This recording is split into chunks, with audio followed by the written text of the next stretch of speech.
Oh, I'm sorry, guys. I'm sorry. I had it on mute. But I'm here. I'm here. Welcome to the show.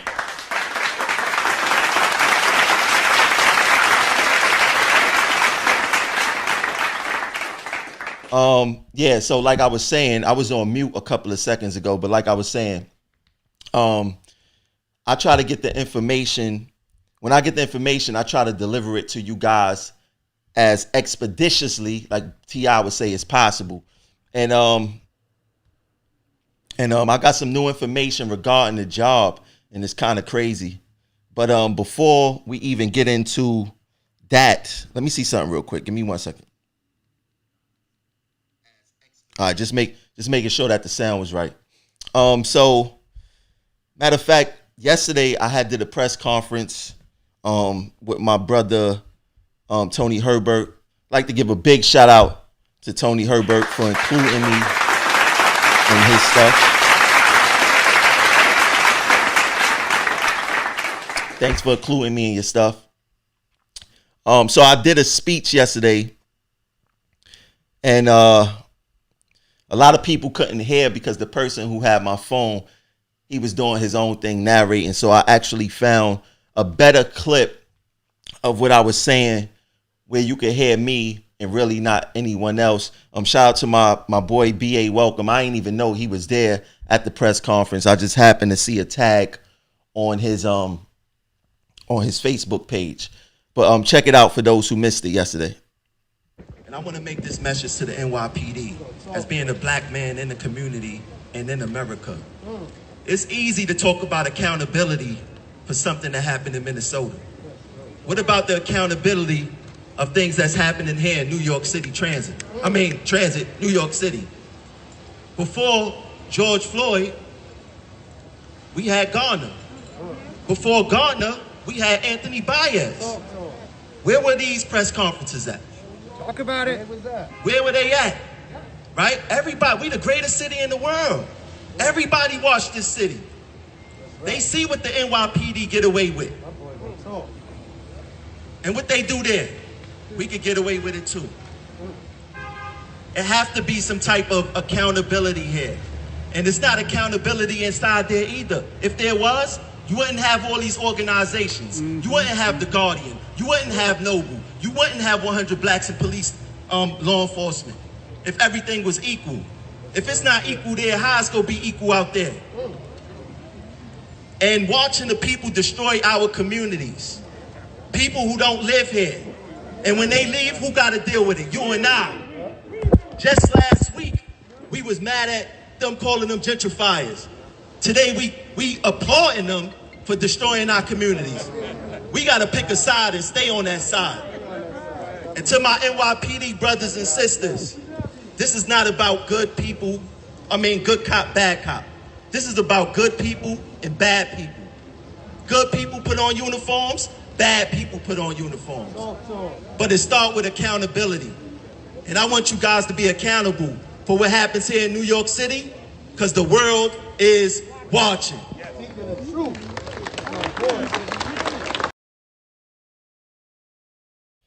Yeah, so that was me. Hold on.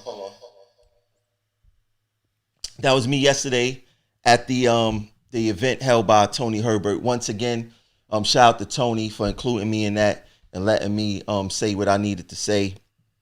But there's an issue. Even when I say it, I just find it funny that NYPD is jumping to everything that happened in Missouri. Before George Floyd being murdered in Missouri, we had Eric Garner 6 years ago. Before Eric Garner, we had Anthony Baez. That was 1994.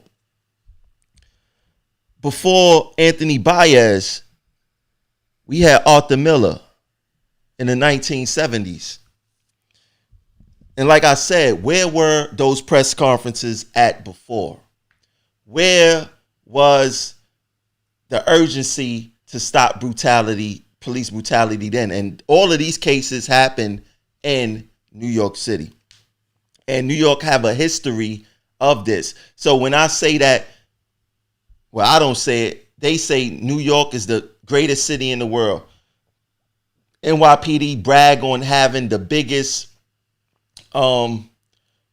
police department in the world, the best police department in the world. So when you see the best and biggest police department in the world getting away with crimes like Mr. Miller, like Mr. Baez, like Mr. Garner, they are going to follow also, because if they feel that we could get away with it, they can too.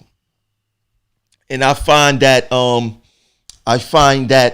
very alarming that the MTA, I got the MTA on my mind too much, that the NYPD will jump to unity when they have their own situations to deal with like that. I don't know if this is a beginning. I don't know what's going on, but I just find this very odd. Also, I forgot to post this yesterday. I bumped into my brother Mano. Mano was there yesterday being active in the community and the issues. Me and Mano go way back. So it was good to see him yesterday. And he was like, yo, I'm proud of you. You grew a lot. You said what I would have said. You took the words right out of my mouth. So it's good to see the support coming from him, especially with him seeing my growth. So shout out to Mano. Now, like I say, you guys got to pay attention to these Cuomo press conferences. These Cuomo press conferences are pretty wild and crazy. And if you're not keeping up, you would think Cuomo is the best thing in the world. You would think that he's the best thing in the world, and he can fool you. So for some strange reason, Cuomo went on a weird tirade today. He wasn't like loud or anything like that, but he did something that I just didn't understand. Let me play the video so you guys can get a better understanding of what I'm talking about when I start elaborating. The NYPD and the mayor did not do their job last night. I believe that. Second, you have 38,000 NYPD people. It is the largest police department in the United States of America. Use 38,000 people and protect property. Use the police, protect property and people. Look at the videos. It was a disgrace. I believe that. I believe the mayor underestimates the scope of the problem. I think he underestimates the duration of the problem. And I don't think they've used enough police to address the situation. So we have Cuomo requesting a more heavy-handed response from the NYPD. He said the NYPD and the mayor failed. And I don't understand that, because every time I see video of what's going on at these protests, I see NYPD being the aggressors. So by Cuomo saying that NYPD didn't do enough, what do Cuomo really want? Is he requesting for the NYPD to step up their game and beat up more protesters? What is he requesting with this more heavy-handed NYPD response? And then for some reason, he says that you have 38,000 police officers. Use 38,000. That's no way possible. That's no way possible. Like, you asking 38,000 police officers to do one shift? Who's going to cover the other 3 shifts? Cuomo, just because you work one shift and put an illusion out there like you work in all 3 shifts, there's no way possible you will want NYPD to work 3 shifts.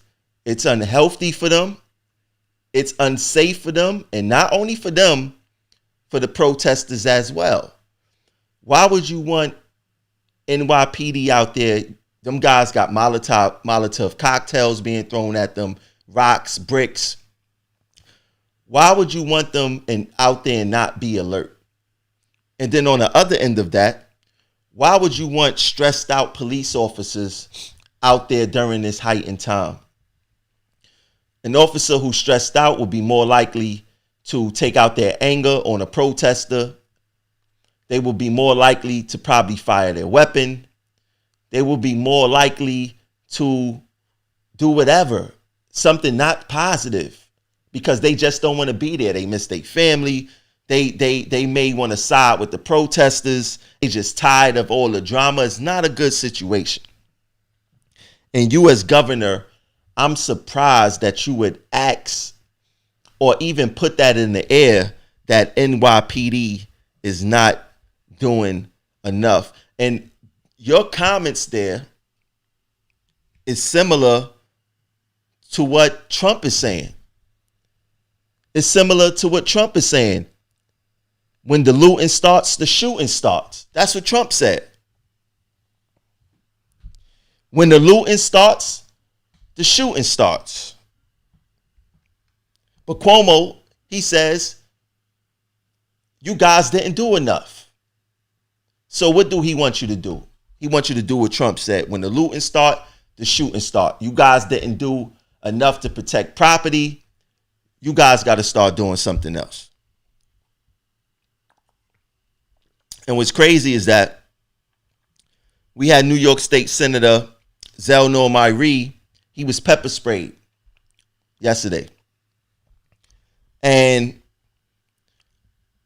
the only reason, he said that he didn't do anything. He said that he let the chiefs know that he was going to be in the area. They knew he was out there.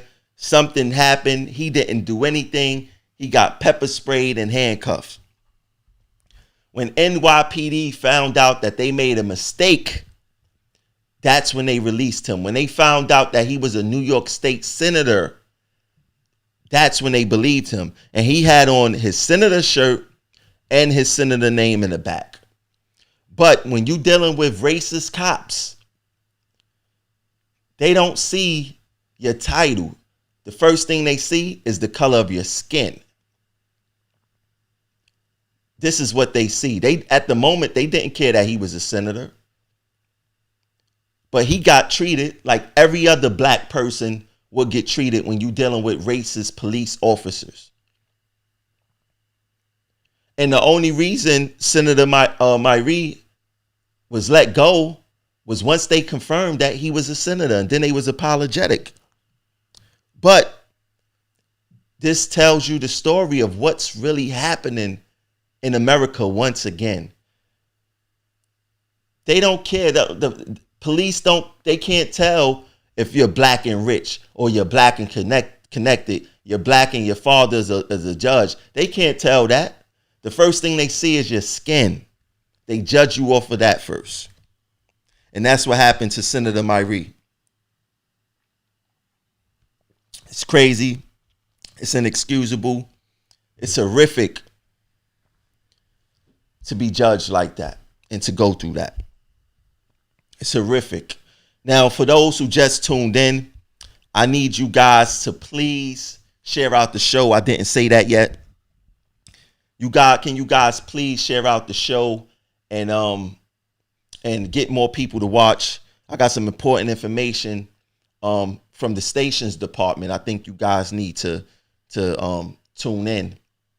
As a matter of fact, every MTA employee, because it's not only specific to stations, it's specific to everyone.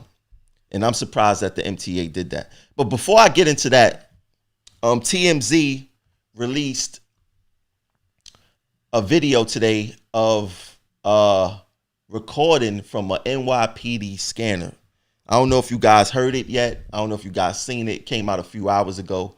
It's another reason why I did the show. And it speaks to the violence of the NYPD.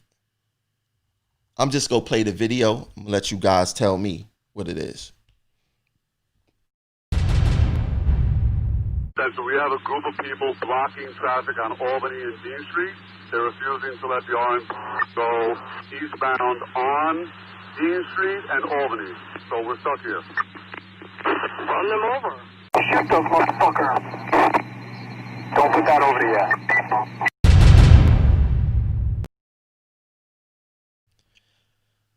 Did you guys hear that? He says, shoot them MFers.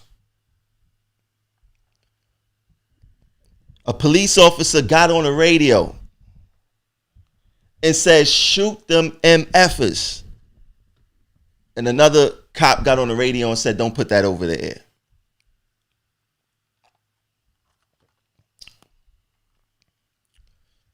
And I think he said Dean Street. That's Crown Heights. That's over there by Kingsborough Projects.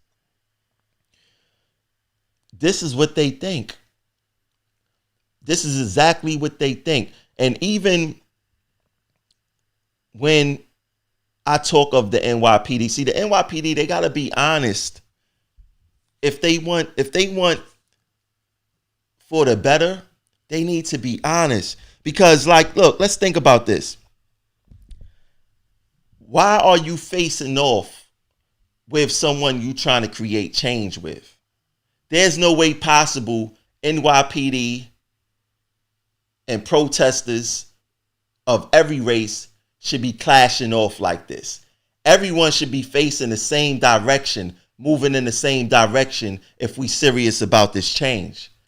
As soon as you create this, that's the sign of opposition, whether it's in the jungle or whether it's human nature. Whenever you face off, whether it's hockey, they facing off. Whether it's basketball, they tipping off, facing each other. It's boxing, they facing each other. It's wrestling, they facing each other. Whenever you have that type of contact, it's basically hostility, except when you're getting married. But other than that, it's hostility. It's hostility. We shouldn't be clashing against one another. We should be marching together. And we starting to see that by some NYPD. But once again, you have Governor Cuomo telling people that I gotta play that again. You guys gotta listen to how relevant this is to the violence that may take place tonight. Listen to it again. The NYPD and the mayor did not do their job last night. I believe that. Second, you have 38,000 NYPD people. It is the largest police department in the United States of America. Use 38,000 people and protect property. Use the police. We don't even have to play the whole clip. Cuomo said de Blasio and the NYPD did not do their job last night. That's dog whistle for NYPD. You guys didn't beat enough butt in these minority communities last night. You guys did not do enough whipping tail. I want you guys to go out there and do what Trump said. And you guys know what Trump said. I'm going to put it on the screen again. When the looting starts, the shooting starts. That was from Trump. There's no difference between Trump and Cuomo. It's just one is more covert with their racial message. That's it. Cuomo gave the LGBT community marriage equality before he wrote a bill to protect blacks and our health and safety with NYPD. They don't even have anything in place to say that we should have access to the files of NYPD to see their level of corruption and what they've been written up for. I heard an excuse from, I think, I don't know if it was from Cuomo or de Blasio, saying that we can't have the officers' names and addresses. You trying to tell me we in 2020, you can't redact this information so we could get access to see who's policing in our communities? Do they belong in our communities? We should have access to that.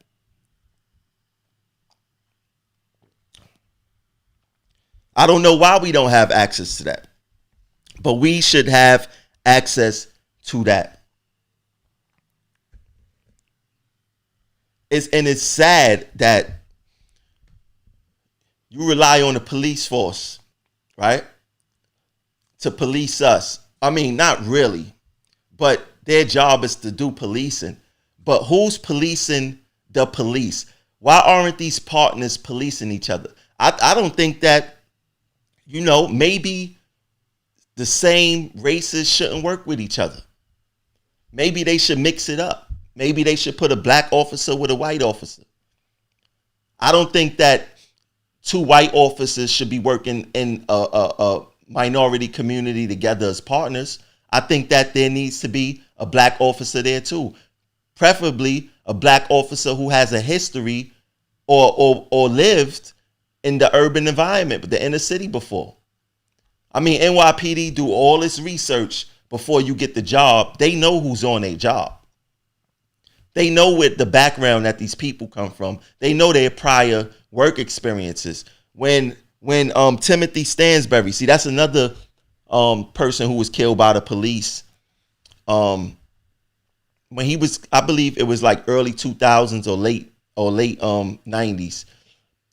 He got killed by the police not too far from me. He was shot on a roof by a white police officer. Now, if I am an officer, I'm from the hood, from Bed-Stuy, from Gates Avenue. We played on the roof all the time. These officers from Long Island, they didn't see the projects until they started working in the projects, right? So if I'm a police officer, I know that kids play on the roof. I know that the roof is not a dangerous place. I would not have my gun out going to the roof. I just would not, because I already know, I have the experience as to what goes on the roof. There's rarely any crime going on the roof of the projects. You'll find kids up there playing. You'll find a boy and a girl probably chilling, hanging out, things of that nature. But you would not you probably find somebody smoking crack, but no crime where you feel like your life is threatened. This officer was startled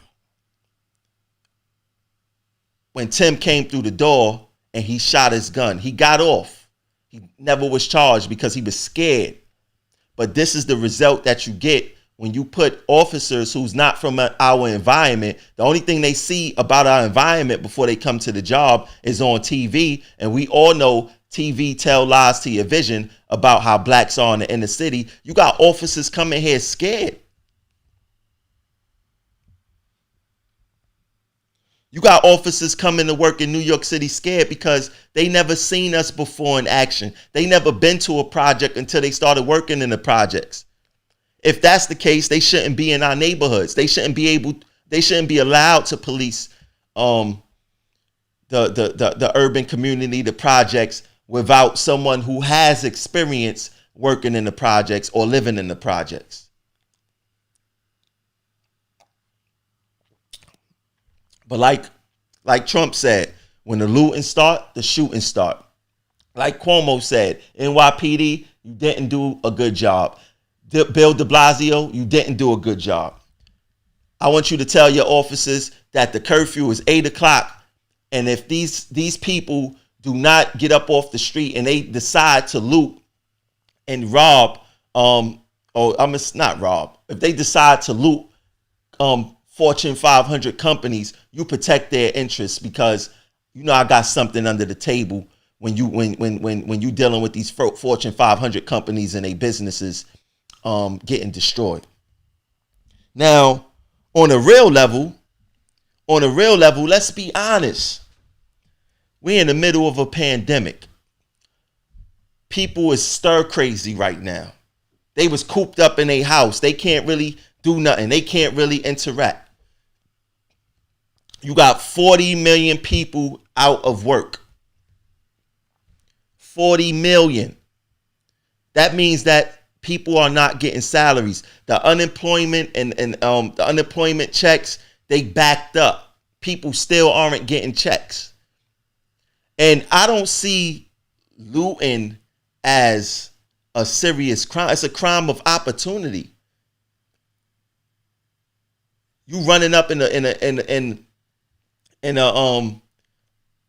place, the glass is already broken. They probably didn't even break the glass. They going up there getting what they want, probably to sell it because they need money. Nobody making no money.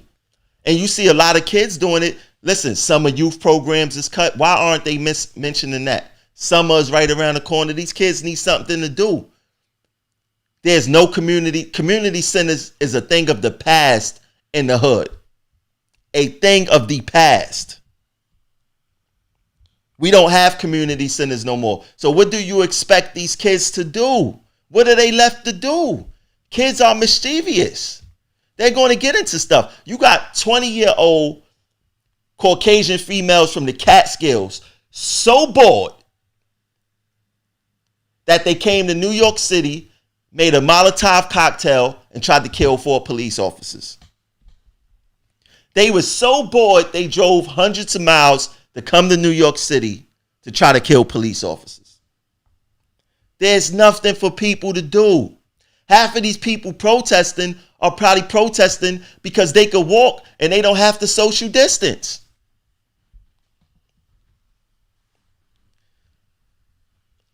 You hear what I'm saying? People start crazy. People don't know what to do.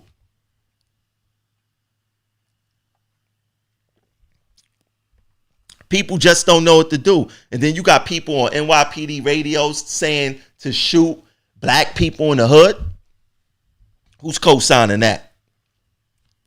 Who's co-signing that? So now we got the issue of they got this curfew. This curfew is in effect. This curfew it's at 8 o'clock. So you guys should be sharing out this live because people should be in the house watching and learning information. And I ain't talking about the scripted stuff on TV. I'm talking about the stuff that we could really talk about here. So 8 o'clock, the curfew start. Now tell me if they thinking or not. Cuomo said the only people who's allowed out after 8 p.m. are essential workers. Who are the essential workers? Cuomo already said it. Most of the essential workers in the city are people of color. So now think about this mixture. Cuomo said NYPD Bill de Blasio wasn't doing enough. Most of the people who's essential workers are people of color. Not all essential workers wear uniforms. You have essential workers who work in grocery stores, who are food delivery people, and all other types of occupations where a uniform isn't required or a job ID. So if someone says, hey, I work in a supermarket, what does NYPD go do? Oh, no, you don't. Let me see your ID. Oh, they don't make IDs for Stop and Shop. But how can you prove? No, you can't go home or you're getting arrested. They not thinking. They not thinking. They are not thinking. Right? And we seen on the news of another essential worker, which is a news reporter.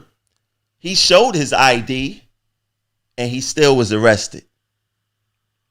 Right? There's a whole bunch of transit workers who do not have uniforms. They do not wear a uniform to work.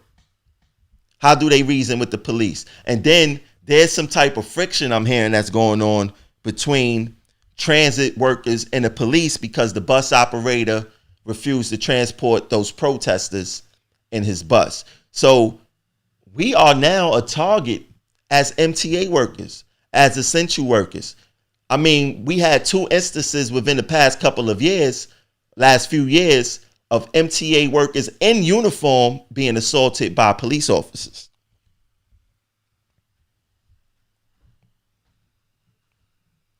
We have those types of instances. So now the curfew is 8 o'clock. 8 o'clock. what's going to go on.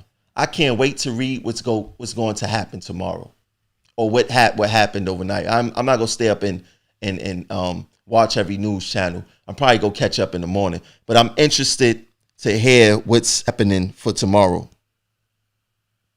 And where's the union at? I mean, it's crazy. So speaking of Local 100, to all of our brothers and sisters, I need you guys to listen very clear to this transmission that I got from someone. I really need you guys to listen, because now think about this. It's going to be mayhem, I believe. You have a lot of young men and women out there marching and protesting.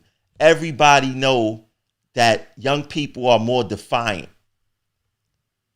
You tell them to do one thing, or you demand that they do one thing, you know what? Just to defy you, they're going to do something else. They don't care what the consequence is. So you tell a set of people 8 o'clock is a curfew. You know what they go tell you? Yeah, okay. We leaving when we want to leave. Once again, you got Cuomo saying that, hey, NYPD, hey, Bill de Blasio, you fell last night. So you mix the governor words with the defiance that some of the protesters will give, along with being stir crazy, you're going to have a recipe for disaster. Yesterday was bad with the curfew. Now you're cutting the curfew at 8 p.m. The shelters don't even close that early. They are creating mayhem. They want to see people hurt and killed. And this is coming from a New York governor who everyone loves.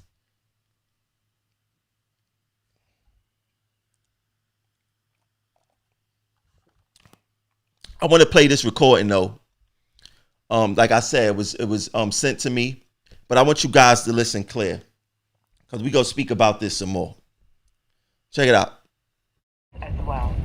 In light of the protest activity, station agents and CTAs are reminded to report any irregular activity to the Rail Control Center immediately via the EBCS. This will allow for prompt NYPD response.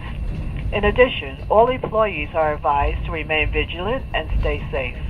If you find yourself in a dangerous situation, please retreat to the facility room or leave the area or station and advise a supervisor of your location. Thank you from Division of Stations, the Rail Control Center.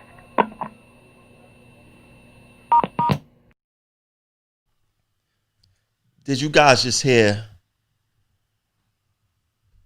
what I heard?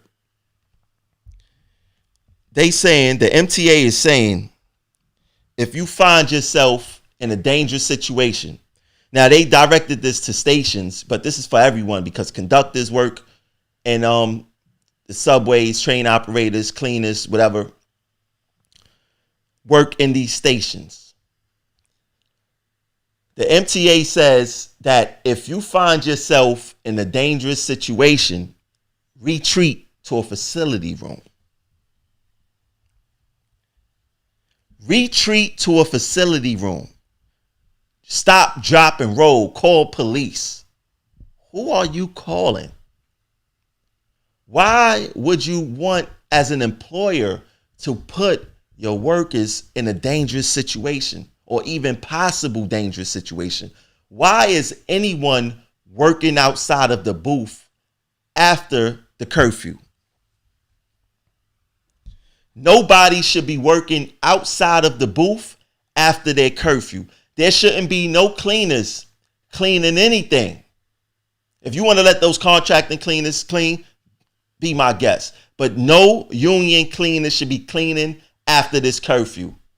There's nowhere for a cleaner to run sometime if they corn it off or a crowd come.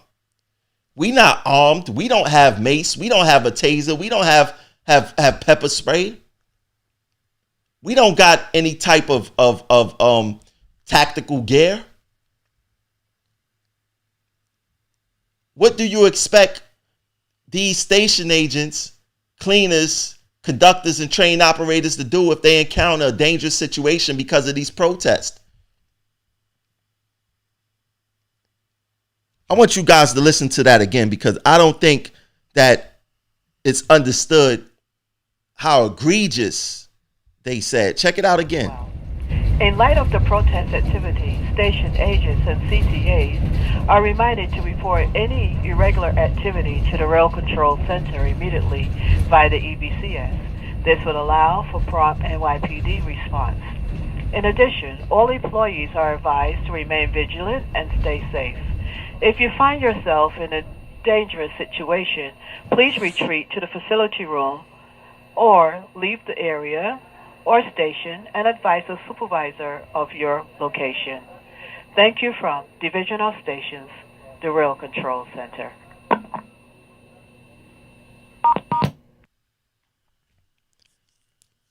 I mean, I that's pretty crazy. That's pretty crazy. And then, not for nothing, the MTA should know their workforce, right? So you have people who was medically reclassified, and they medical reclassified to station agent from maybe an operational title, conductor, bus operator, train operator, because of some type of medical condition. So you're possibly asking someone with a medical condition to run and retreat to a facility room. Hurry up, find you running, you in danger, find your key. Hopefully you can find the room to protect yourself. That's unacceptable.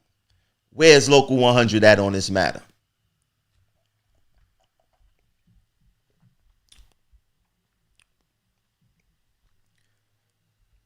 Where's Local 100 at?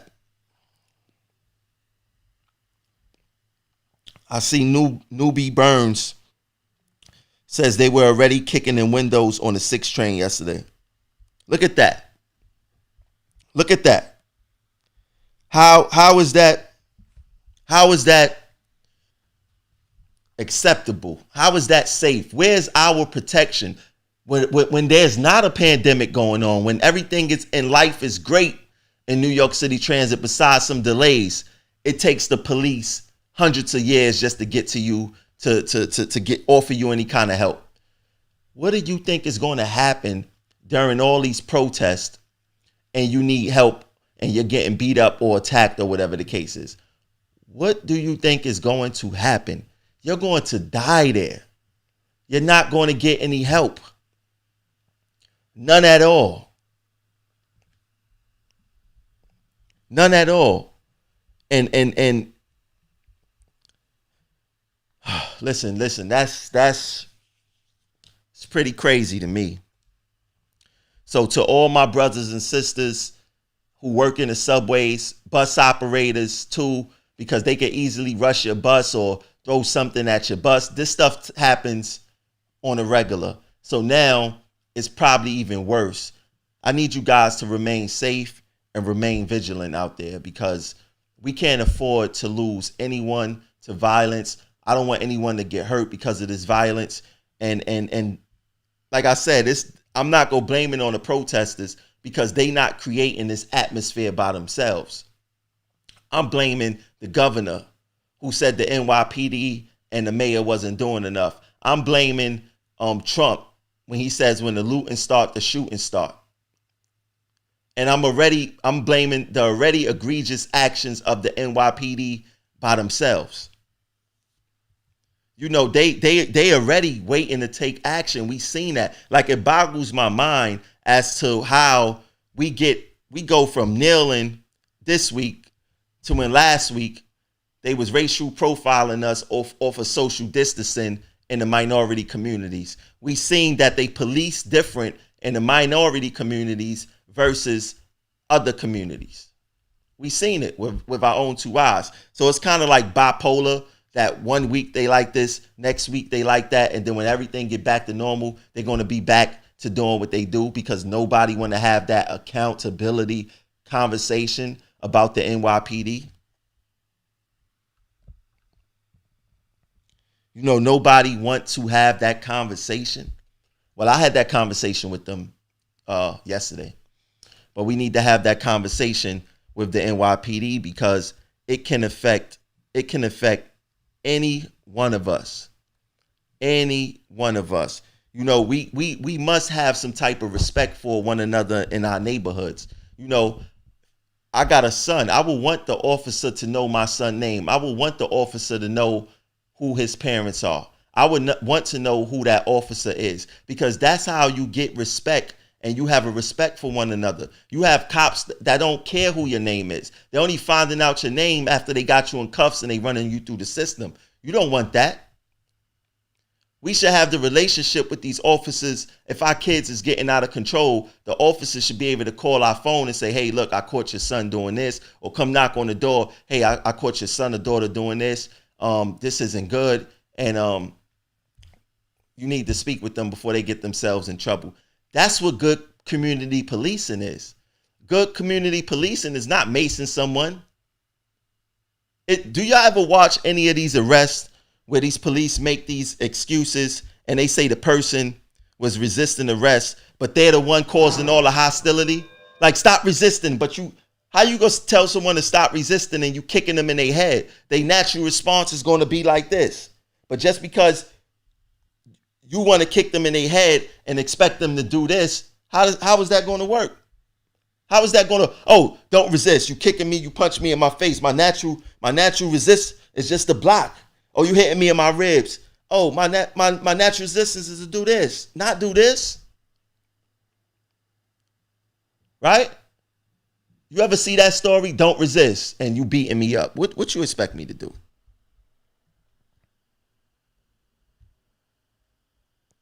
What do you expect me? This is like this police thing could be settled very easily. One, if a police commit a negligent act on someone, they need to be personally sued. They pension should be affected, right? In our communities, they have if you see something, say something. Call 1-800-CRIME Stoppers, $2,500 reward. They want us to constantly tell on each other's because their thing is that we got to get these bad guys off the street, right? Now, like I said, you got good people, you got bad people. There's bad people in NYPD also, right? And you hear the excuse, oh, it's not that many. Well, it's enough. It's enough. It's enough of them, right? So what is the incentive for police officers to tell on each other? Why don't they offer an incentive to say, hey, if you tell what this cop did, we will give you a $5,000 bonus at the end of the year, or we will give you an extra bonus of $2,500 a month. Especially if you guys are saying that, oh, it's not a lot of bad cops out there. All right. So give them $2,500 a month to tell on each other. You ain't gonna spend too much money, right? Because it's not a lot of bad cops. So let's give a cop for the remainder of their career. If they catch an officer being negligent or doing something wrong, give them $2,500 extra a month on their paycheck till they retire. Because it's not a lot of bad cops. You ain't gonna spend too much money. It's not gonna be expensive. It's not gonna be expensive. Let's do that. Let's do that. I think that's a great. Maybe I will propose that. Maybe I'll ask NYPD. Do you believe there are a lot of bad cops? And you'd be like, no, it's not. It's only a few. Fine. There's not a lot of bad cops. Put some incentive in place to say that if another cop tells on another cop for them doing wrongdoing, they get $2,500 extra a month until they retire.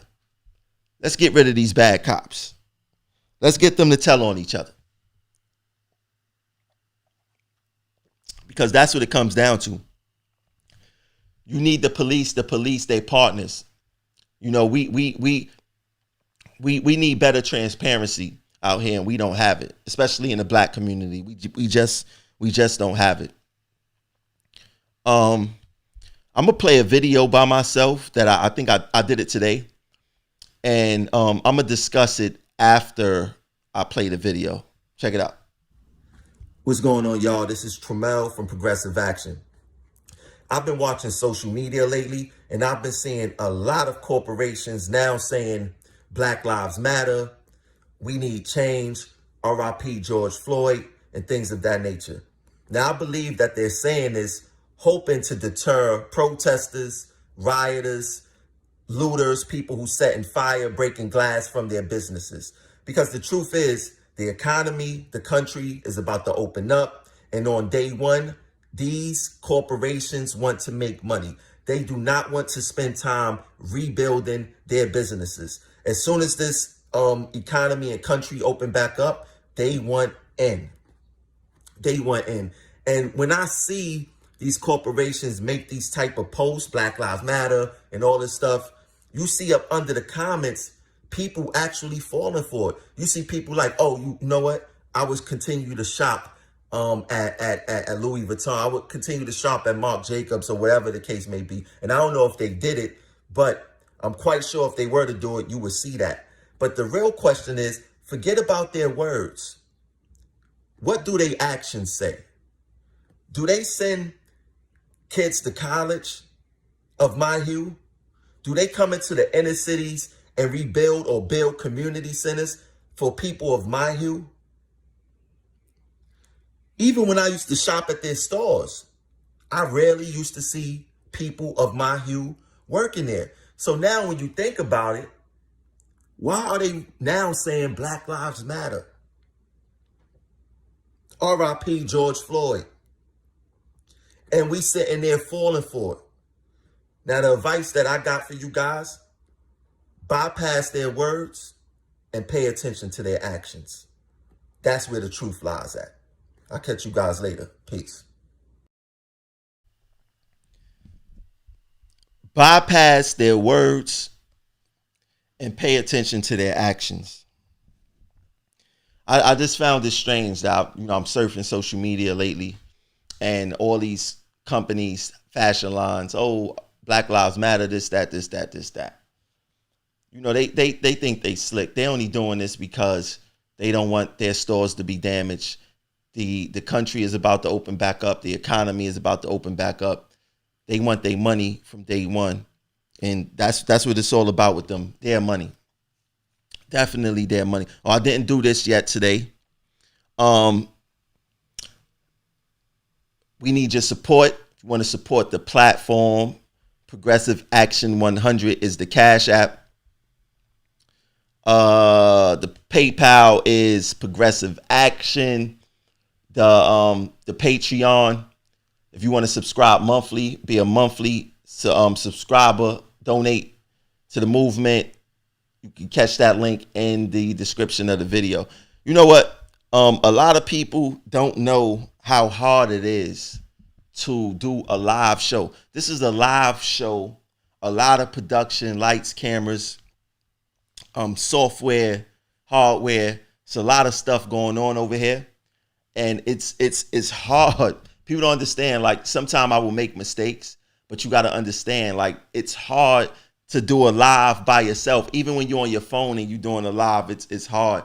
But to do a live and try to be as on point as possible, make sure your script is right. You gotta do a lot of research and reading and watching stuff to get information. It's constant learning. It's a very hard process to bring this information to you guys. But I love it because I get to broadcast the message of truth unapologetically, without fear.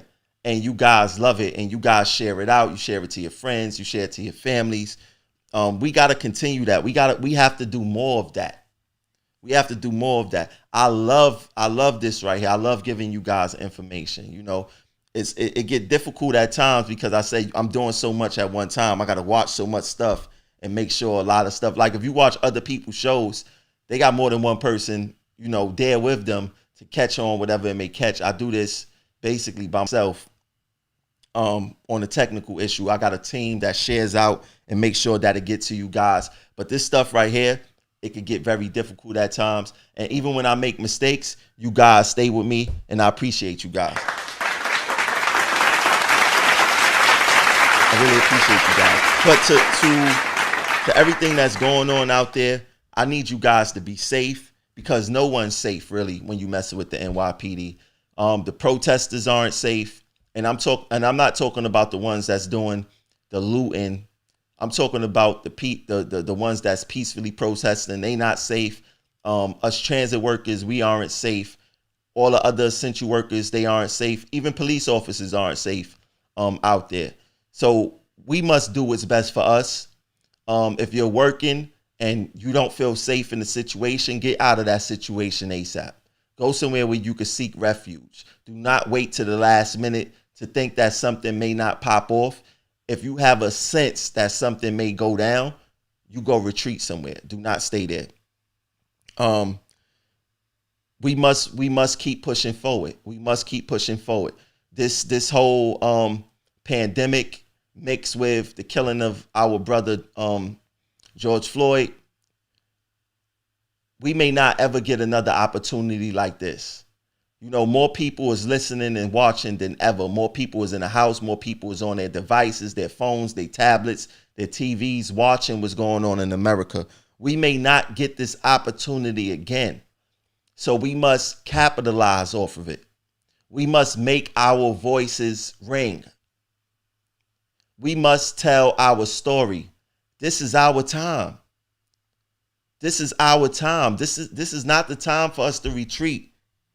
This is the time for us to rebel. And we don't have to do it in a violent way, especially in our communities. We could do it a political way. And I'm not talking about voting. We could do it in an economic way. We just don't have to spend money. We account for trillions of dollars. We just don't have to spend any money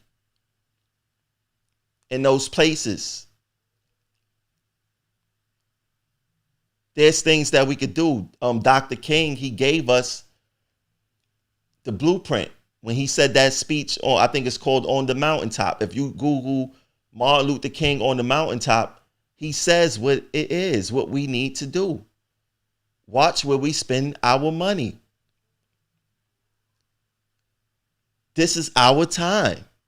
Let's take advantage of it. We may not never get this opportunity again. Thanks for tuning in to the Progressive Action TV show. I'll catch you guys later. Peace.